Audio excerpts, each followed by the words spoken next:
Let's relive some of the top plays from the NBA All-Star Saturday night, live from Utah. It's All-Star Weekend, ladies and gentlemen. How about Tyrese Halliburton putting up a big old 31-piece in the first round of the three-point shootout? He'd advance to the finals to take on Buddy Hield and Damian Lillard. Let's go to the dunk contest at number 9.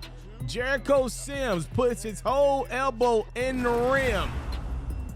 At number 8, how about Jose Alvarado doing what he does best, the steal on his teammate, Murphy, who catches the lob and throws it down. Murphy had some creative ideas in the slam dunk contest. Sticking with the slam dunk contest at 7, how about Kenyon Martin Jr.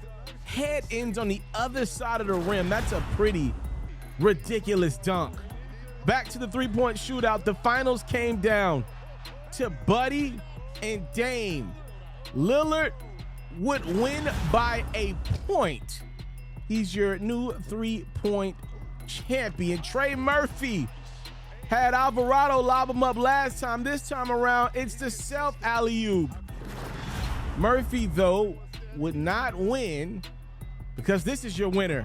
Mcclung's coming out party on a two-way contract for the rest of the season with the Philadelphia 76ers. Also got some nasty two-hand dunks. At number 3, more Mcclung catching it and going over a guy. Mac with the double hesitation and the reverse.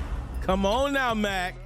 Mcclung's not done. This was his first dunk out the gate. Oh, no, you didn't. Mcclung over 2 people.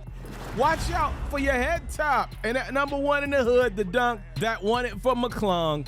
He just elevates and does a lot of stuff in the air. Oh my goodness. 2 spins? Woo!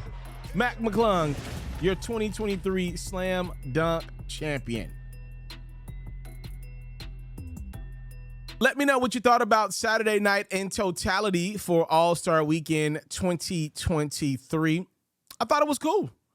The Rising Skills Challenge, it was okay. The only thing was Giannis was out. You know, the Antetokounmpo's lost. I do believe it with Giannis there instead of Drew Holiday as a replacement. I do believe it would have been a much more entertaining competition. Giannis, one of the faces of the league.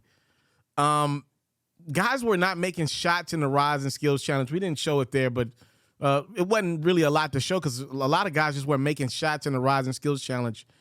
For the three-point shootout, Damian Lillard was spectacular, and I do think it's fitting that Dame, to me, one of the greatest shooters of all time, finally gets that three-point championship in his 3rd time going after it. He finally gets one. He said most of the great shooters have a three-point championship under their wing, right? So he finally has that notch, which I'm happy for Damian Lillard.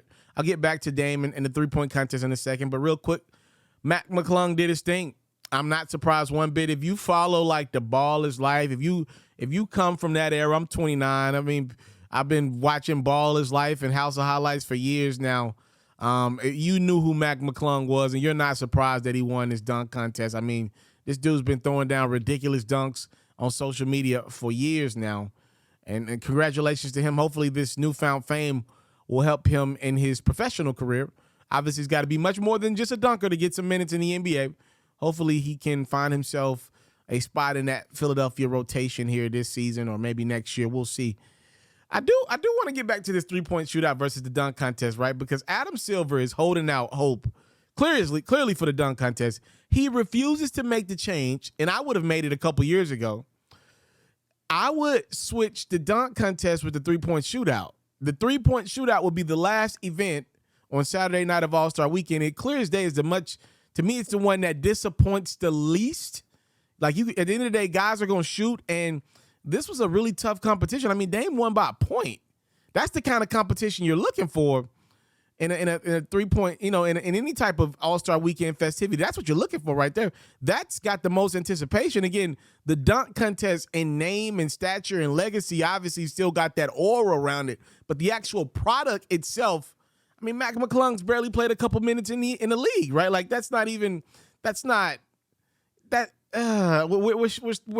we're spreading ourselves really thin here. I'm wondering what Adam knows or what he believes he knows in the future of the dunk contest and why he won't give up on it being last. I would switch that dunk contest and that 3-point shootout. I would make people get on time for these all-star events. And if they want to see the dunk contest, they got to get there about an hour earlier than they expect it to be. And that 3-point shootout will be last because, look, in a 3-point shootout, I got Jason Tatum and Damian Lillard. In the dunk contest, no disrespect, I got Kenyon Martin Jr. and Jericho Sims. Like, I got some star power. And there were going to be bigger names as well, right? But a couple injuries had its way with the 3-point shootout late. I think Steph was going to do it, if I'm not mistaken. You got big names in that 3-point shootout. Tatum and Lillard, that's good. If you had equivalents of that in the dunk contest, we're talking about like Zion or, we're talking about Ja. And if we had those type of equivalents in the dunk contest, you don't have that right now. I wonder though, and I'll leave y'all with this, and y'all please chime in the comment section. Let me know what you think. It's so weird. Guys are not afraid to have bad performances in the 3-point shootout. Hence, guys like Lillard and Tatum doing it multiple years, right? They don't mind missing a lot of shots in front of a lot of people, but they don't want to get up there and miss dunks in front of people. And I'm trying to figure out what's the thought process behind that for NBA athletes. Why are you okay with missing threes, shots that you practice all day, and, in a wide open setting you should make as a professional basketball player, but you're not okay with missing dunks, that are probably very challenging dunks that you probably don't necessarily do often because you're trying to win a competition. I'm trying to figure out what's the thought process as an athlete behind being comfortable with missing shots versus not being comfortable with missing dunks that you oftentimes don't even have time to practice and would never do in game, right? So I'm still a little lost on that. That's the one thing that I can't really put together, with the participation in the 3-point. It's not like the 3-point shootout is also a dud with guys that you don't know. The stars come out for the 3-point shootout. They'll get out there and shoot for about 30 minutes. The dunk contest, not as much. So please let me know what your thoughts are on the participation in the 3-point shootout over the years seemingly growing and the dunk contest participation seemingly declining.